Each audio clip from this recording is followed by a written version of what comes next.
Now we are going to discuss about the topic which is outsourcing.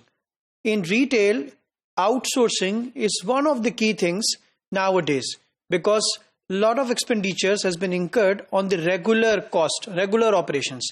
So what retailer do, they normally try to involve a third party outsource company to run one or more of its operations.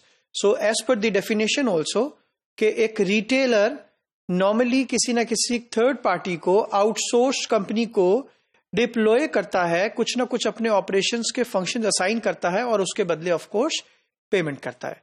अगर हम in general discussion बात करते हैं, let's take an example of housekeeping. Normally in the retail organisations you will observe that housekeeping is one of the functions जिसको सबसे पहले outsource किया जा सकता है.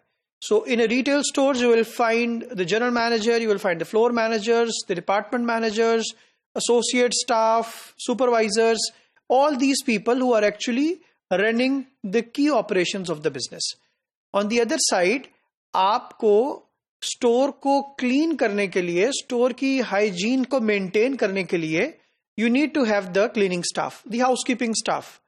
तो इसके लिए normally because it is not the core competence of the store to do that particular function, तो इसीलिए इस तरह के तमाम फंक्शंस को normally the retailer preferred to outsource it, giving that operation to a third party. तो इस तरीके से फॉर एग्जांपल अगर मैं बात करता हूं, any company, any retailer, let's take an example of Pakistan. अगर हम बात करते हैं हाइपरस्टार की, अगर हम बात करते हैं मेट्रो के हवाले से, तो again both have this housekeeping third party outsourced, which means that particular function has been given to a third party and the company pay for it. Normally उसको एक जॉब रिस्पॉन्सिबिलिटीज असाइन कर दी जाती हैं जिसके ऊपर उसकी कंप्लीट अकाउंटेबिलिटी होती है, and then the outsource company they get the payment of it. इस केस के अंदर जो एम्प्लॉइज हैं, they are actually at the payroll of an outsourced company. They are not actually at the payroll of retailer. इसी तरीके से maintenance के हवाले से कॉन्ट्रैक्ट्स हैं या आईटी सर्विसेज के हवाले से कॉन्ट्रैक्ट्स हैं. दोनों की एग्जांपल्स हैं. सो नॉर्मली लेट्स से किसी रिटेल स्टोर के अंदर if there is a generator और देयर इज अ यूपीएस, इस तरह का कोई पावर सोल्यूशन मौजूद है कि जिसके लिए you need maintenance, fork lifters की मेंटेनेंस है, तो किसी भी इक्विपमेंट की मेंटेनेंस के हवाले से the retailer normally what they do, they have 1 or 2 maintenance person जो कि बिल्कुल बेसिक कोऑर्डिनेशन या जो कि बेसिक वर्क कर रहे होते हैं, या either they coordinate with the outsourced company to execute the contracts. और नॉर्मली ये ईयरली बेसिस के ऊपर कॉन्ट्रैक्ट्स किए जाते हैं. ये वो तमाम कॉन्ट्रैक्ट्स हैं कि जो कि रिटेलर अपने इस फंक्शन को, because they are not the specialist of it, and there are companies which are actually specialist of maintaining the, let's say, generators, UPS, forklifters, batteries, so and so, and then IT equipment, for example, laptop services की laptop के हवाले से services हैं, then इसी के रोम के हवाले से, रैम के हवाले से. So anything which is related to services, because the retailer is not an expert in that particular field, so what they normally do, वो डिप्लॉय कर देते हैं, कॉन्ट्रैक्ट कर लेते हैं with an outsourced company for a period of time. Normally that period of time is 12 months, और इस duration में जो रिटेलर को स्पेसिफिक फंक्शंस हैं वो परफॉर्म करती है आउटसोर्स कंपनी, और रिटेलर उसके बदले उसको पे करता है. इसी तरीके से लॉजिस्टिक्स या डिलीवरी सर्विसेज के हवाले से भी कहा जाता है आउटसोर्स का.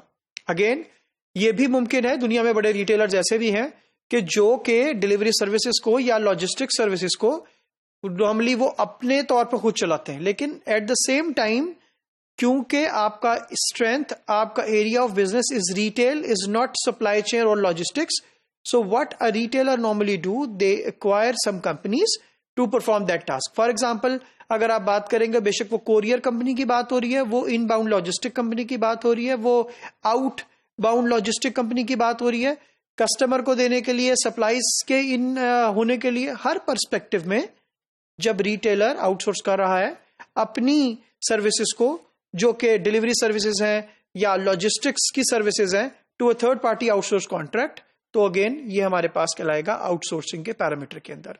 नॉर्मली हमने अक्सर औकात सिक्योरिटी गार्ड्स की ऑप्शन को भी देखा है बहुत ज्यादा, specially the countries like Pakistan, वहां पर बहुत ज्यादा आउटसोर्सिंग जो है वो is considered to be security company as a third party या थर्ड पार्टी आउटसोर्स कंपनी।